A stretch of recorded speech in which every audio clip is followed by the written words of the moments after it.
Welcome, today in front of me TCL 10 Tab Max, and I'll show you how to switch on and switch off screen touches in screen recording on this device.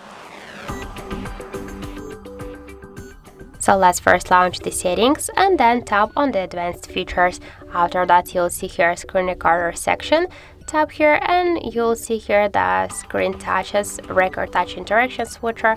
Just to turn it on, click on the switcher, and to turn it off, click on the switcher once again, and that's it. Also, if you wanna activate the screen recorder settings by the second way, we have just this option. Just first you should launch the the screen recorder, just the notification panel to find screen recorder icon by this way. In my case it's here. Just to activate the settings, hold for a while this icon, and now we can see here the same screen recorder settings. So that's it. Thank you for watching, and if you find this video helpful, don't forget to leave a like, comment and to subscribe our channel.